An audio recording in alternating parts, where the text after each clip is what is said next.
In digital Marathi, जनतेच्या हक्काचं व्यासपीठ। उल्हासनगर शहरातील विविध शासकीय जागांवर उभी राहिलेली 27,000हून अधिक अनधिकृत विकास कामे आणि बांधकामे अधिकृत करण्याचा निर्णय मुख्यमंत्री एकनाथ शिंदे यांनी घेतला असून बुधवारी झालेल्या राज्यमंत्री मंडळाच्या बैठकीत या निर्णयावर शिक्कामोर्तब करण्यात आले। या ठिकाणी राहणाऱ्या नागरिकांना यासाठी केवळ 10% भोगवटा शुल्क भरून आपले बांधकाम नियमित करून घेता येणार आहे। कल्याण लोकसभा मतदारसंघाचे खासदार डॉक्टर श्रीकांत शिंदे आणि उल्हासनगर विधानसभा क्षेत्राचे आमदार कुमार आयलानी यांनी याबाबत सातत्याने पाठपुरावा केला असून त्यांच्या या प्रयत्नांना आता यश आले आहे।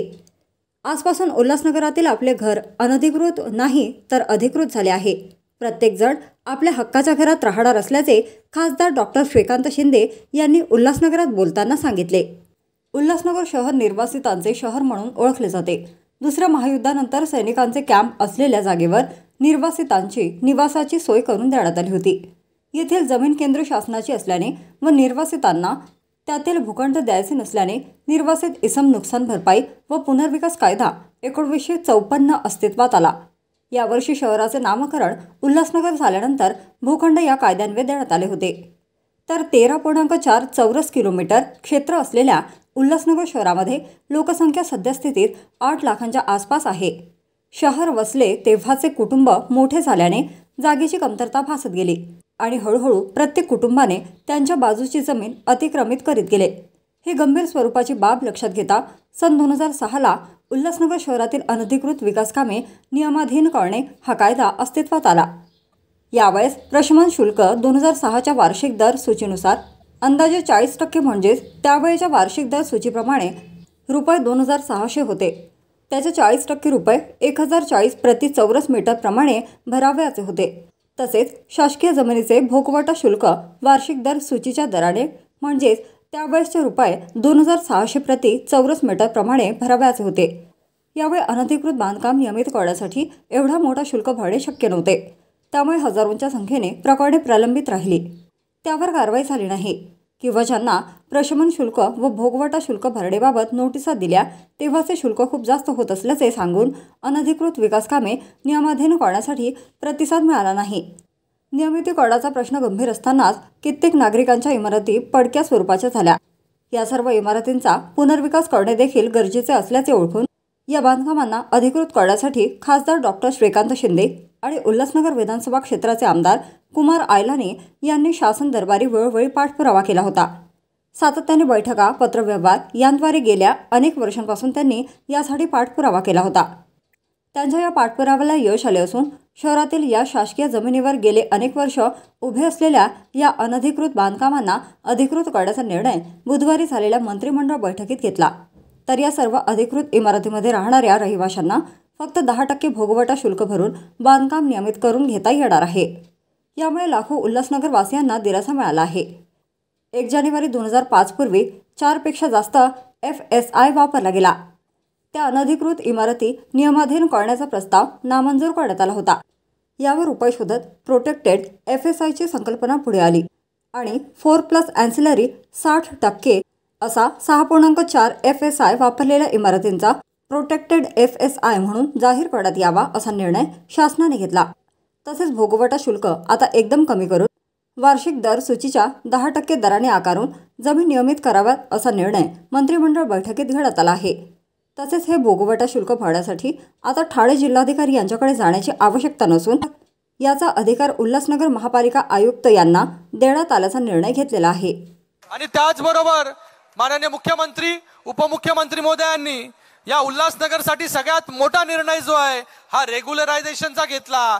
ज्या आपल्या बिल्डिंग्स आहेत अनधिकृत बिल्डिंग मध्ये आपण राहतो, डिलॅपिडेटेड म्हणजे धोकादायक इमारतींमध्ये राहतो, बाबा ती इमारत कधी पडेल, बाबा त्याच्यासाठी रिडेव्हलपमेंटसाठी आपण गेलं पाहिजे। आपलं हक्काचं स्वतःचं घर जे आहे ते आपल्याला या ठिकाणी मिळालं पाहिजे। त्याच्यासाठी रेग्युलरायझेशनचा विषय आपण या ठिकाणी घेतला। तर हे रेग्युलरायझेशनचा GR जो आहे या ठिकाणी आजच्या कॅबिनेटमध्ये ते कन्फर्म झालं।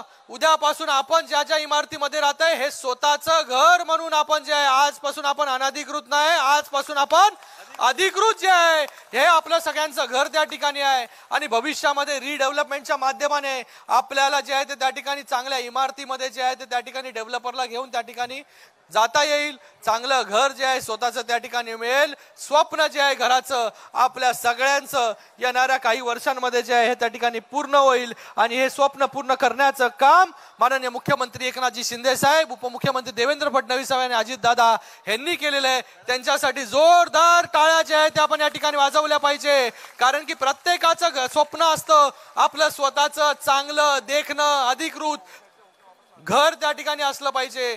मी आपल्याला सांगतो भविष्यामध्ये जे आहे हे आपलं स्वतःचं चांगलं घर आणि हे असा निर्णय जो आहे कधीच इतिहासामध्ये झाला नव्हता. हा निर्णय जो आहे तो माननीय मुख्यमंत्री महोदयांनी त्या ठिकाणी घेतला. पुन्हा एकदा आपल्या सगळ्यांचं खूप खूप अभिनंदन, धन्यवाद. जय हिंद, जय महाराष्ट्र. हम उल्लासनगर के धोखादायक बिल्डिंगों के लिए 2009 से कोशिश कर रहे थे कि उल्लासनगर में जितनी भी धोखादायक बिल्डिंग्स है वो रेगुलाइजेशन हो और उसका फाइन वगैरह कम लगे, जल्द से जल्द उनको परमिशन मिले. ये हमने काफ़ी सारे करेस्पॉन्डिंग करके 2009 से, जब भी मैं पहले आमदार था, वो वहाँ से लेके मैंने ये कोशिश की. इतना करेस्पॉन्डिंग का बुक बन गया. जो भी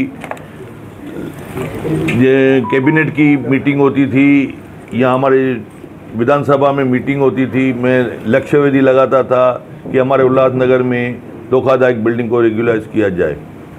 आज ये हमारे आदरणीय चीफ मिनिस्टर एकनाथराव शिंदे साहब, deputy chief minister Devendra Fadnavis साहब, deputy chief minister Ajitdada Pawar और उनकी टीम और हमारे आदरणीय खासदार श्रीकांत शिंदे जी और हमारे मंत्री रविंद्र चौहान साहब, उनके सहयोग से हमारे वो कल कैबिनेट में जो उल्लासनगर का रेगुलराइजेशन करने का जो मुद्दा था, मेन मुद्दा था वो लैंड का.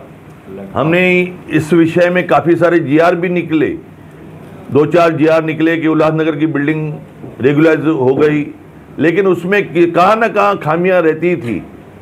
काफ़ी समय से मैं जमनू पुरसवानी जी, राजेश वद्रिया जी, लाल पंजाबी जी, सेक्रेटरी के पास, सीएम के पास, डिप्टी सीएम के पास काफ़ी सारे चक्कर लगाए. हमारे प्रदीप रामचंदानी जी और हमारे भारतीय जनता पार्टी के काफ़ी सारे लोग कोशिश करते थे कि ये हमारे उल्लासनगर वालों को रिलीफ मिले.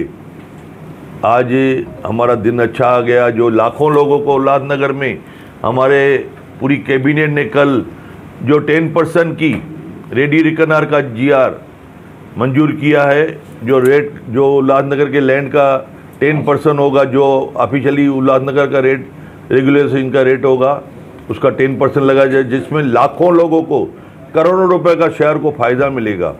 और प्लस जो रुका हुआ काम था, आज उल्लासनगर में जो हमें रीडेवलप करने के लिए बिल्डिंग को जो मैंने पहले की शुरुआत थी जो रेट की, वो कल पूरी हो चुकी है. अभी इसके बाद में जिसको भी आगे चल के आज ये बिल्डिंग को रेगुलाइज कराना है, तो हमारी जो पूरी प्रयास थी कि 1 विंडो में ये रेगुलाइजेशन होना चाहिए. और इसका पावर भी जो कलेक्टर से जोड़ के हमारे उल्लासनगर के कमिश्नर को पावर मिला है. हमारा पूरा प्रयास है कि उल्लासनगर में जितने भी लोग रेगुलाइज करना चाहते हैं, 1-2 दिन में जीआर की कॉपी भी आ जाएगी. और भी जो उसमें आगे चल के हमें कोई डिफ़िकल्टी आएगी, उसको भी हम अभी देखिए, हमारे आदरणीय चीफ मिनिस्टर साहब हो, चाहे हमारे डिप्टी चीफ मिनिस्टर दोनों, प्लस हमारे खासदार साहब, हमारे मंत्री रविंद्र चौहान जी, पांचों जने ने मिलके हमारे उल्लासनगर के लिए जो भले का सोचा है. और आगे भी वो लोग बाउंड है, क्योंकि उनको उल्लासनगर के लिए प्यार है. उल्लासनगर वालों को जो जबान दिया था वो उन्होंने पूरी की है. मैं पूरे शहर के तरफ से उनको कोटि कोटि प्रणाम करता हूं. और जो उन्होंने कल कैबिनेट में मंजूरी करके दी है लीगल पॉइंट से, हमारे आदरणीय अध्यक्ष प्रदीप रामचंदानी जी बताएंगे, जमनू पुरसवानी जी बताएंगे, हमारे राजेश वद्रिया जी, लाल पंजाबी जी, डॉक्टर साहब, सभी लोग आपको कुछ कुछ पॉइंट्स बताएंगे कि हमारे उल्लासनगर का कैसे भला हुआ. धन्यवाद.